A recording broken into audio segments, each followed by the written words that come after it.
Aujourd'hui, nous ouvrons une fenêtre sur le parcours d'une femme portée par la culture, la transmission et la création.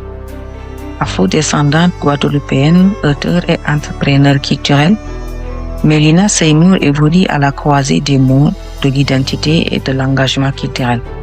À travers son parcours, elle met en lumière l'importance des racines, de la mémoire et de la valorisation des héritages culturels afro-descendants.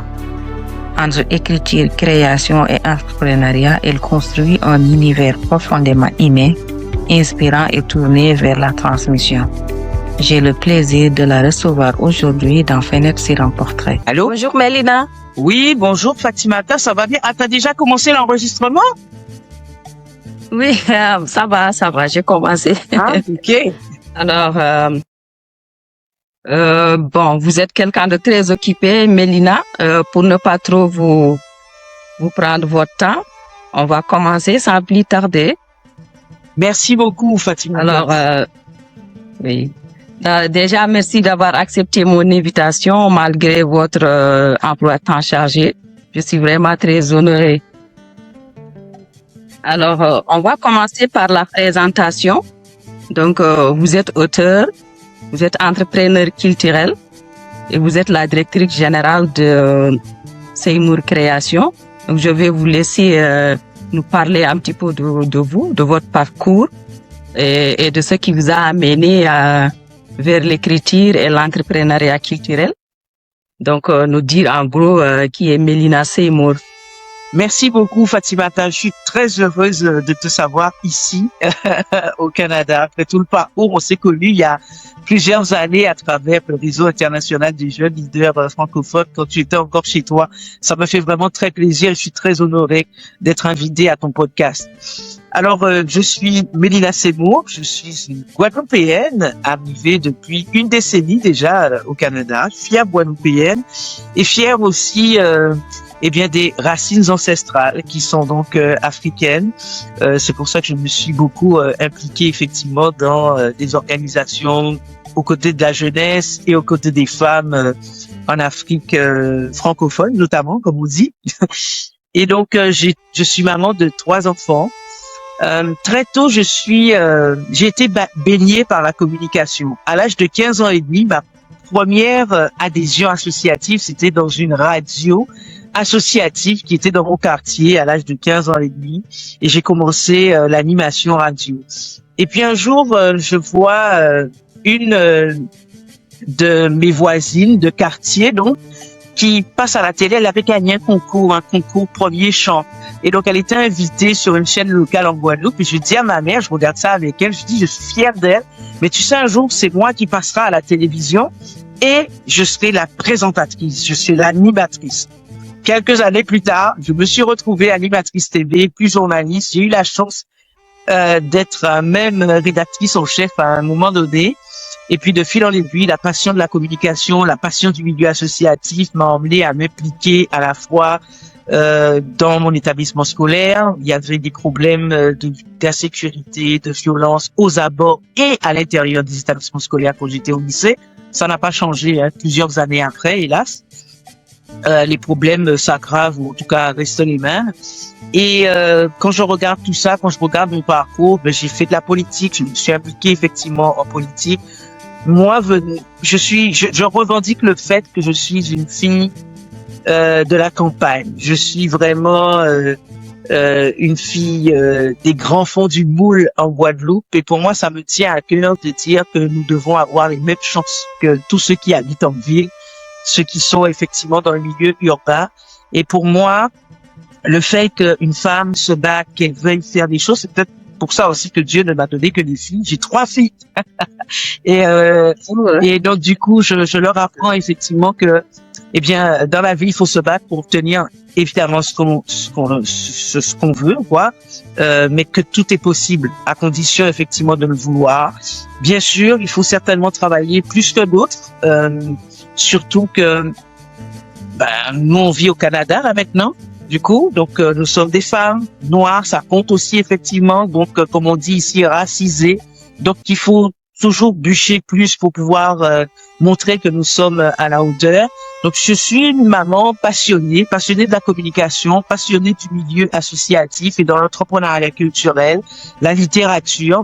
Mon premier ouvrage, je l'ai écrit il y a 10 ans, après après m'être impliqué dans le milieu politique. J'ai dit, comme un espèce de legs avec des propositions pour dire comment on peut maintenir une politique efficace pour la jeunesse à l'époque.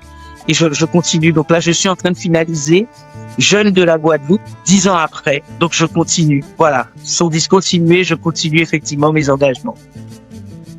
D'accord. Alors, justement, en parlant des origines, donc, en tant qu'afro-descendante guadeloupéenne, quelle place occupent vos racines dans votre identité et votre travail? Mais c'est dans mes entrailles, c'est dans mon ADN. C'est dans mon ADN. Je suis une Guadeloupéenne de grand fond du moule. Tu entends comment je parle effectivement de chez moi. Je sens encore l'odeur du café, je sens l'odeur de la canne à sucre, je revois des personnes, effectivement. Il y en a, c'est comme ça, c'est la vie. Il y en a qui sont partis, il y en a d'autres qui sont encore là. Je me revois en train de courir dans les bois et apprendre à conduire toute gamine dans les bois avec mon père. Enfin bref, je me souviens de toutes ces affaires-là et c'est ça qui me construit, c'est ça aussi qui fait l'identité, la fierté de qui nous sommes, peu importe où on se trouve dans le monde, comment le petit bout de chez nous, effectivement, nous conduit partout et nous donne aussi la force. Donc, en tant qu'afro-descendante guadeloupéenne, je suis très fière d'être ici. J'évolue. Pour moi, mon paradis, en fait, il est où je suis bien. Et mon paradis guadeloupéen est en moi. Il vit en moi. Il peut se déplacer n'importe où dans le monde. Donc, c'est ce qui me porte. C'est mon identité. Et finalement, je suis fière de cette identité multiple parce que ça me permet d'avoir une ouverture. Quand je vois effectivement qu'au Québec récemment, il y a eu des propos, comme souvent là, il y a des propos racistes où les gens disent un certain nombre de choses. Je me dis, waouh, quelle chance nous avons, nous autres, toi, moi, tous ceux qui ont immigré, qui ont cette chance effectivement de voyager. Il y en a, les racistes là, pour beaucoup, il y en a qui n'ont jamais mis les pieds hors de leur pays, même de leur province, pour beaucoup. Donc ça me fait plutôt sourire quoi en fait. Donc c'est pour ça qu'en fait en réalité, quand il y a toutes ces choses là sur les réseaux sociaux, je n'alimente même pas. J'ai écrit un bouquin au mois de février, ce que l'immigration fait au Québec. J'ai volontairement mis le verbe faire et non pas ce que l'immigration apporte au Québec. Ce que l'immigration fait au Québec pour bien faire le distinguo entre ce que ça fait aux dits Québécois de souche et effectivement nous qui arrivons avec effectivement toute cette ouverture au monde. Nous sommes extraordinaires. Oui, tout à fait. On est vraiment fiers de ça. Hein. En tout cas, c'est pas vraiment donné. Donc, alors vous, Mélina, en tant qu'auteur, pensez-vous que les auteurs afro-descendants ont aujourd'hui une responsabilité particulière dans la transmission de l'histoire, de la mémoire et de l'identité culturelle? Merci pour cette question, Fatimata. Alors oui et non, parce qu'en fait, je ne veux pas que mes filles, par exemple, portent le poids de tout ça. Parce que rien que cette question est lourde de sens. Tu vois, c'est-à-dire qu'en fait, c'est comme si nos enfants naissent directement avec un poids sur la tête. Soyez libres. Mes filles aînées sont nées en Guadeloupe, mais ma dernière, ma Benjamine, elle est née au Québec. Et donc, du coup, elle n'a pas apporté ce poids de l'histoire sur elle. Elle doit connaître effectivement l'histoire de ses parents, moi qui suis guadeloupéenne, son père qui était tchadien, qui est tchadien, qui est venu ici, effectivement, et puis qui est même décédé au Québec. Donc, c'est pour dire qu'on a déjà une histoire, effectivement, en nous. Donc, on va pas demander, effectivement, à nos enfants de porter.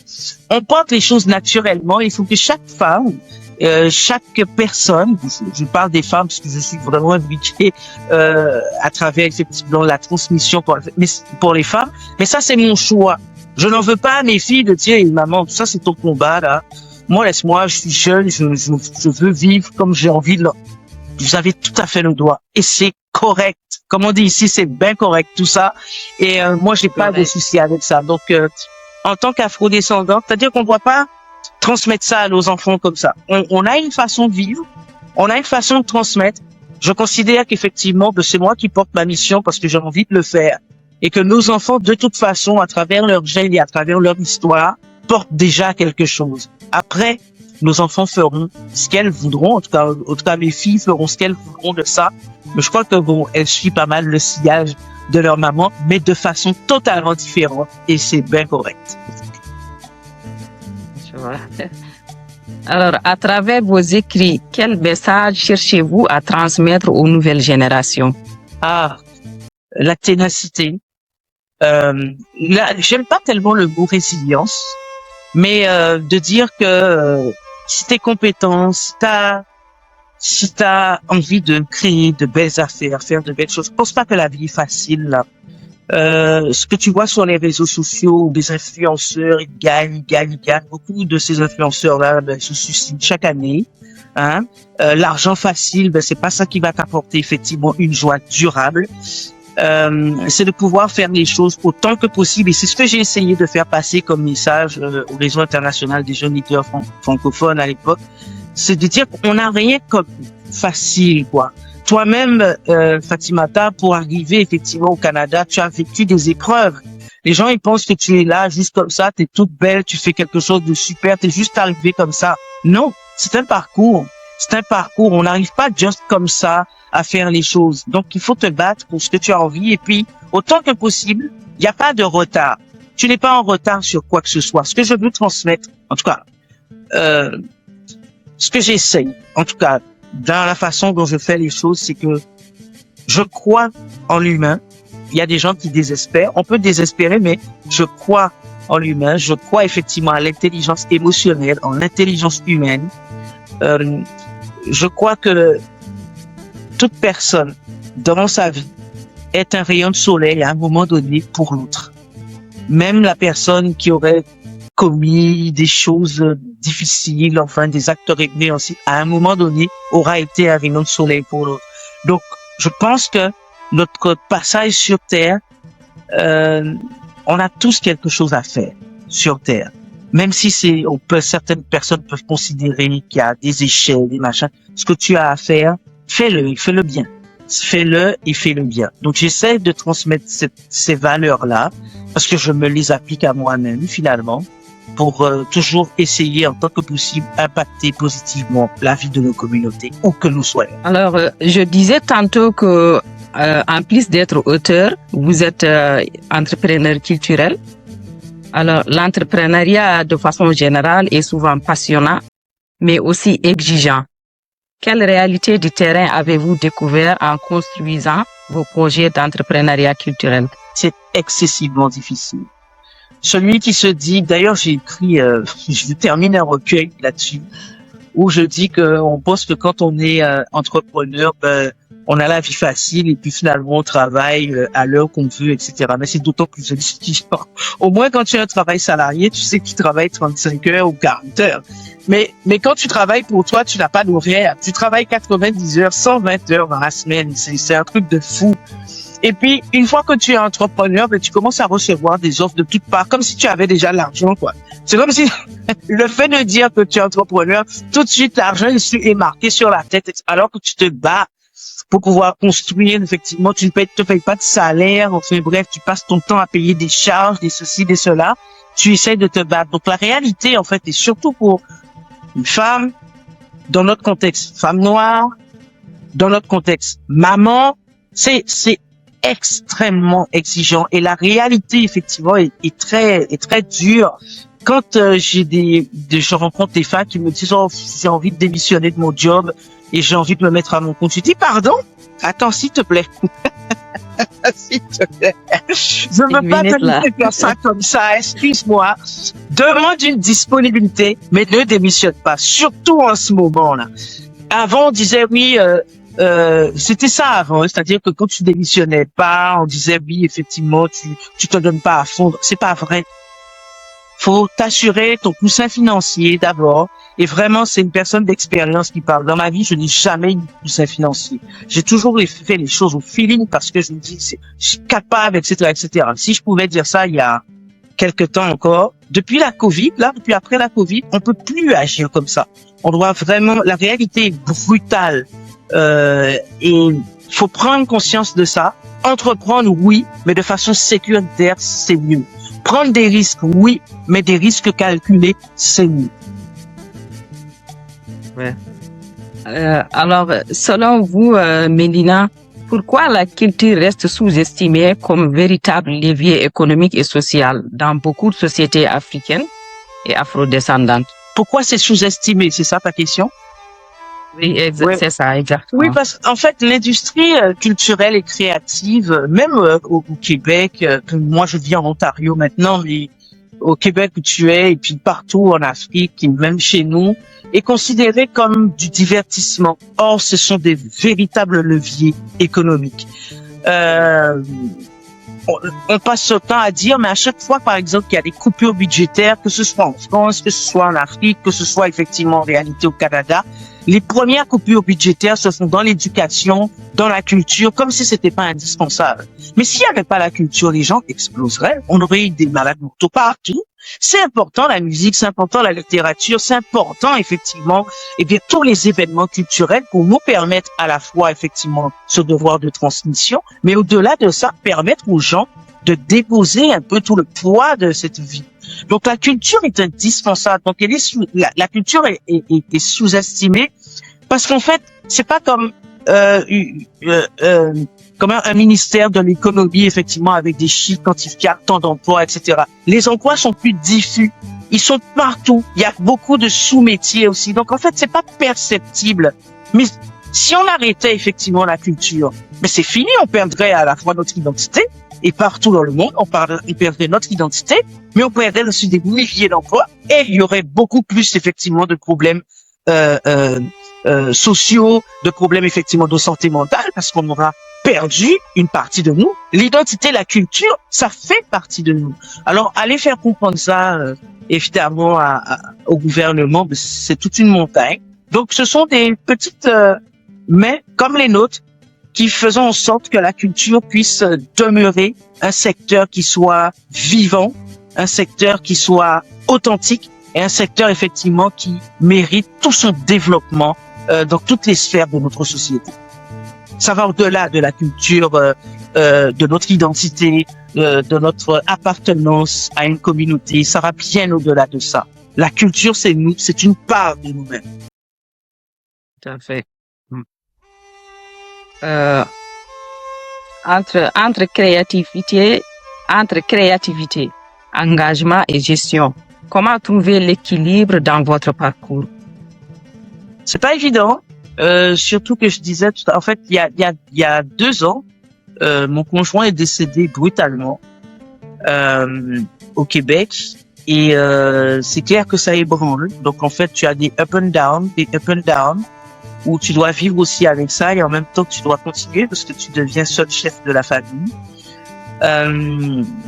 Ça fait beaucoup de choses à porter. Donc si je reviens à tes premières questions où tu parlais tout à l'heure de comment effectivement transmettre, ça fait beaucoup de poids. Finalement, il y a beaucoup de poids qui s'ajoutent sur les épaules. Et il faut savoir relâcher aussi. Donc, c'est une des raisons pour lesquelles je me retrouve en Ontario, où je retrouve ma paix tranquille, où je fais davantage de choses qui me plaisent, comme effectivement l'écriture, où j'écris davantage, où j'aspire évidemment à travers ma maison d'édition à permettre à d'autres femmes de pouvoir déposer effectivement des mots, M-O-T-S, sur des mots, M-A-U-X, et d'où les ateliers littératie que je propose aussi. Donc c'est pas évident, c'est-à-dire que c'est plus, chaque personne gère ça à sa manière en fait, Fatimata. Il n'y a pas de recette miracle, il n'y a pas de recette toute faite. Les gens ils disent oui, il faut avoir, il y a beaucoup de femmes qui écrivent oui, il faut avoir un bon organigramme, un bon agenda, il faut tout bien marquer. C'est des conneries ça. C'est pas un bon agenda, etc. On est des êtres humains. On a aussi besoin de déposer certaines charges. Je ne veux absolument pas qu'on me considère comme une femme forte, puissante, qui va se relever, etc., etc. Figure-toi que tellement on a de poids sur nos épaules, quand j'arrive à dire à certaines personnes que non, ça va pas bien en ce moment, c'est comme si j'avais rien dit, quoi. C'est genre, non, Mélina, ça va aller, etc. C'est comme si on n'avait plus le droit, effectivement. On était comme des Wonder Woman, où tout va bien de toute façon, etc. Oui, bien sûr, il faut que ça aille, mais donc c'est pas évident. Donc j'essaie d'avoir un équilibre. Mes filles aînées ont 22 et 18 ans, donc on a passé effectivement cette étape-là ensemble, et je suis ravi effectivement qu'à tour de rôle, finalement, mes filles m'aident donc en fait l'équilibre familial pour moi c'est important, c'est vraiment très important. Quand on a la chance d'avoir une famille sur qui on peut compter, ça fait plaisir, ça fait du bien. Donc j'essaye de prendre ce temps-là pour moi, et puis je fais avec les up and down. Ouais. Alors, Mélina, beaucoup de jeunes Africains aujourd'hui et afrodescendants cherchent à se reconnecter à leurs racines. Comment analysez-vous ce besoin de retour à l'identité culturelle? Les gens ont besoin de ce retour à l'activité. C'est aussi mon parcours, sauf qu'il y en a qui font plus de bruit que d'autres. À travers mon ONG Africa Mondo, on a milité avec d'autres pour que ce retour aux racines puisse être une réalité, être fier de ce que nous sommes. C'est ce besoin d'être fier de qui nous sommes. Après des décennies, après des siècles effectivement de colonisation, on se dit que c'est important pour nous de nous retrouver. Et donc en fait, c'est comme quelque chose de viscéral. Il y a des gens en Guadeloupe, en Martinique, qui ne se reconnaissent pas, même le terme afrodescendant, on l'utilise ici, là. Mais quand j'ai sorti mon livre l'année dernière, par exemple en Guadeloupe, quand l'Afrique rappelle ses enfants afrodescendants, je me suis posé la question à un moment donné, est-ce qu'en Guadeloupe, on était comme à l'aise avec ce terme afrodescendant? Pour certaines personnes sont très à l'aise avec ça. D'autres personnes, effectivement, sont moins à l'aise avec ça. Parce qu'effectivement, les Antilles, c'est multi-ethnique, c'est multiculturel. Enfin, bref, on a aussi des Indiens, des Syro-Libanais, etc., etc. Donc, il faut prendre en compte aussi tout cela. Mais ce besoin de retour aux racines africaines, afrodescendants, ça me paraît comme quelque chose le moment est arrivé, justement, pour qu'on puisse être fiers de qui nous sommes, fiers de nos cheveux, fiers, effectivement, de notre couleur de peau, fiers de ce que nous sommes à travers notre culture, notre identité, nos langues maternelles. Je pense que le moment est arrivé pour ça. Et le continent, tout comme aux Antilles aussi, le continent africain foisonne de gens qui veulent mettre en exergue à travers les intelligences artificielles, à travers les nouvelles technologies, leur identité, leur culture, de leur quartier, de leur pays, de leur ethnie, etc., etc. Et je trouve ça formidable. Je trouve que c'est une très, très bonne chose et on a raison de le faire. Et l'une des raisons aussi pour lesquelles j'ai créé, d'ailleurs, la maison d'édition, ma maison d'édition ici en Ontario, c'est aussi pour dire que quand le monde de l'industrie littéraire dit qu'il y a trop de livres, qu'il y a plus de livres qui sortent que des personnes qui lisent, je dis laissez ça aux Occidentaux. Laissez ça aux Occidentaux. Nous, là, on a besoin d'écrire en tant que femmes, bien évidemment, mais en tant aussi que communauté noire, communauté antillaise, caribéenne, africaine. On a besoin d'écrire parce qu'on était beaucoup aussi dans l'oralité. On a le droit d'écrire. Laissez les Occidentaux dire ce qu'ils ont à dire par rapport à leur industrie. Nous, il est temps que nous puissions écrire et laisser notre héritage aussi parler. Donc, ce retour aux racines, c'est comme le moment est venu, en fait, Fatima. C'est juste ça. Oui, tout à fait. C'est vrai que on n'est absolument rien du tout sans notre identité, nos valeurs culturelles. Là où on peut aller dans le monde, quoi qu'on puisse avoir, il faut toujours garder ses valeurs et son identité culturelle. C'est très important. Sans ça, on n'est absolument rien du tout. Absolument. Et il faut qu'on puisse être fier de cela, qu'on puisse le revendiquer toujours et qu'on n'a pas effectivement à se mettre à plat ventre pour pouvoir disparaître dans quelque chose qui n'est pas nous. C'est encore une chose que, par exemple, que je dénonce un peu au Québec où si tu n'es pas un bon afro-québécois, en l'occurrence pour les personnes de minorité, ben écoute, tu n'es pas québécois. Non, je suis guadeloupéenne, fière de l'être. Je suis une panafricaine. Voilà, je suis familier pour ça. Et ça m'empêche pas d'aimer le Québec ou ailleurs. Et effectivement, dans le reste du Canada, ben on retrouve pas ça. Donc, il y a de vraies questions qui se posent aussi au Québec notamment et surtout par les discours qui sont traversés actuellement. Tout à fait. Je pense que ça répond un petit peu à la question suivante, mais on va quand même la poser. Ça dit que pensez-vous que la jeunesse africaine valorise suffisamment sa culture aujourd'hui ou qu'elle subit encore trop d'influence extérieure? Oui, parce qu'en fait, les réseaux sociaux devenus totalement débridés, les jeunes revendiquent. Tu as d'un côté effectivement cette jeunesse africaine, cette jeunesse afrodescendante qui revendique qui elle est.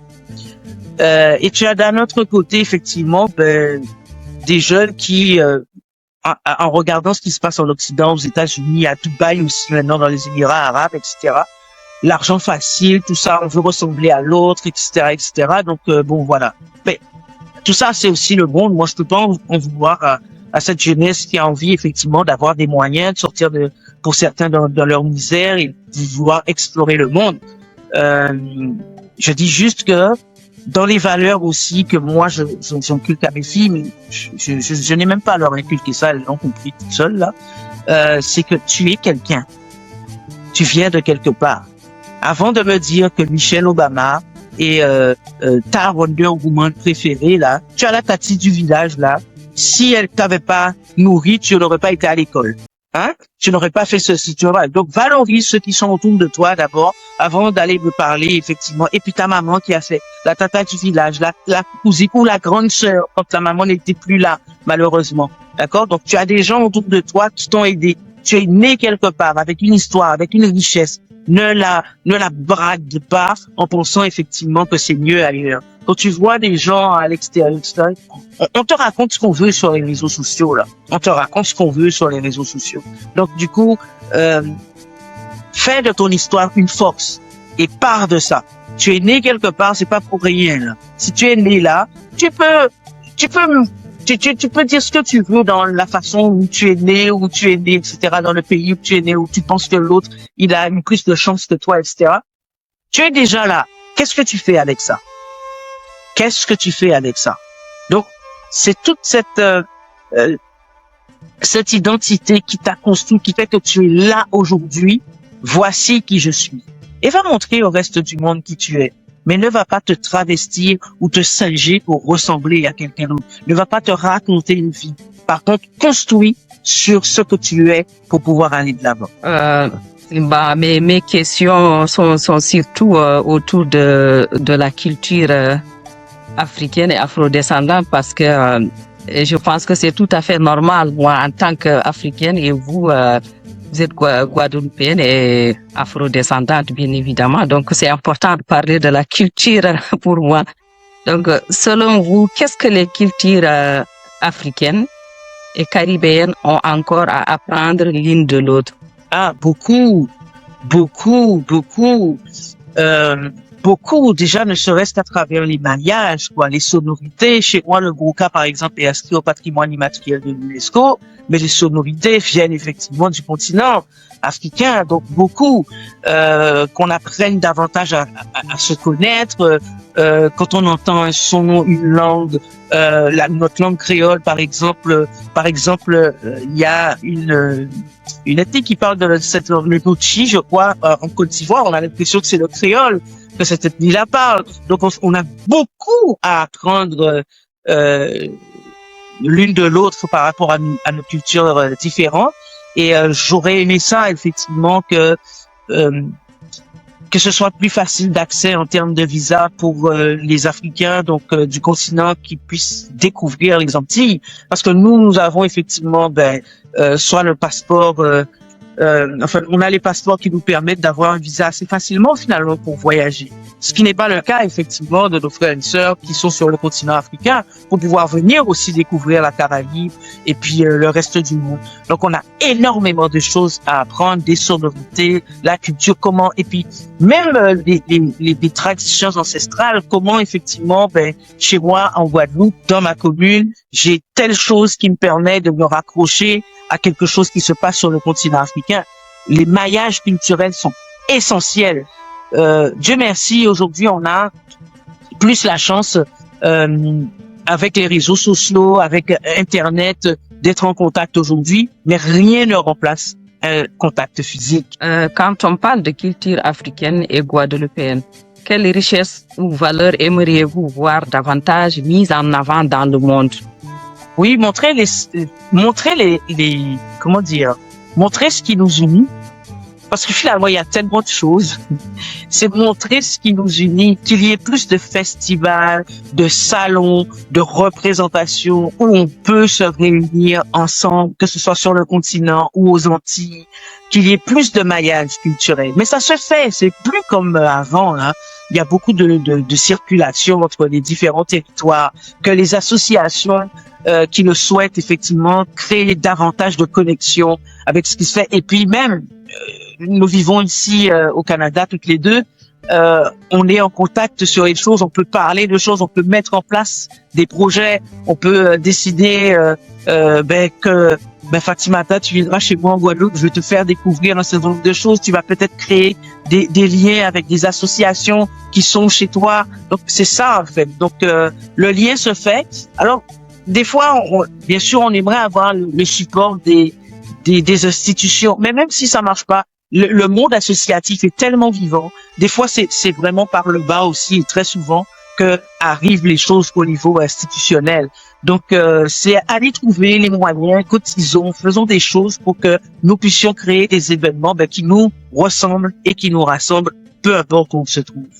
Et moi, je pense que les diasporas, on a beaucoup un rôle à jouer, où que nous soyons.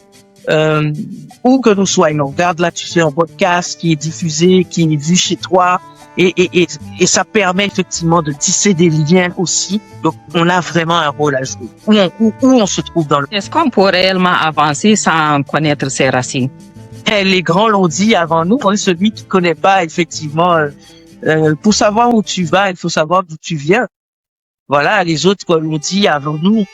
On peut poser la question différemment aussi, Fatimata. Pourquoi quelqu'un aurait envie de se couper de ses racines? Est-ce qu'un arbre a envie de se couper de ses racines? S'il coupe ses racines, mais il meurt. On n'est pas différent de l'arbre, finalement. Moi, je suis toujours choqué quand je rencontre, je veux pas citer de nationalité, là, mais je rencontre des amis, je dis, ah, mais toi, il dit, non, moi, je suis personne citoyen du monde. Moi, jamais je ne dirais quelque chose comme ça. Je viens de quelque part. Et je suis fier de ce quelque part, mais avec tous ces défauts, etc., etc., je viens de quelque part et je suis fier de ce quelque part. Chez moi, c'est la Guadeloupe et ça restera la Guadeloupe. Il faut. Ok, donc, Mélina, on a presque fini.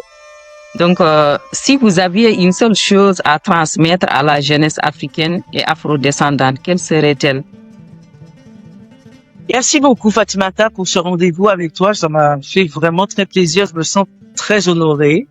Bravo pour ton parcours, bravo pour ce que tu fais, de continuer à donner la parole aux autres et puis de relier effectivement, parce que là, tu as un rôle de lien à travers ton podcast.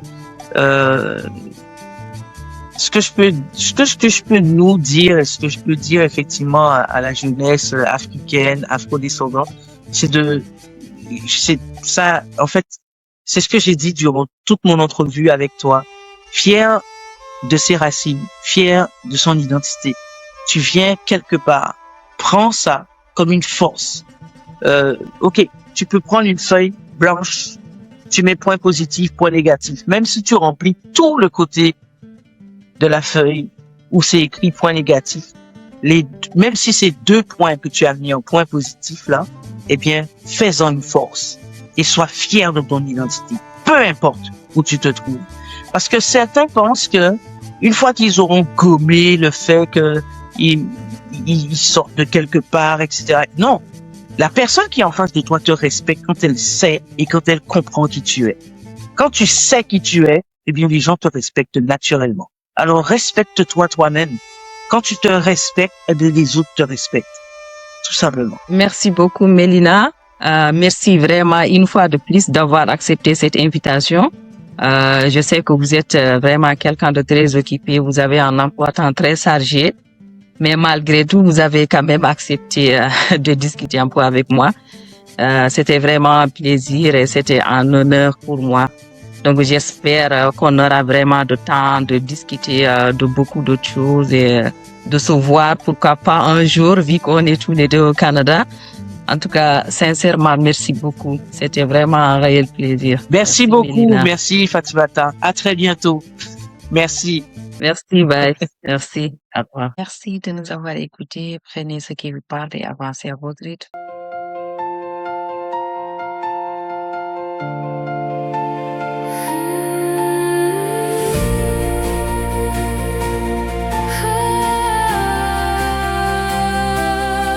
Chaque histoire porte une lumière, un chemin, une voie, une prière.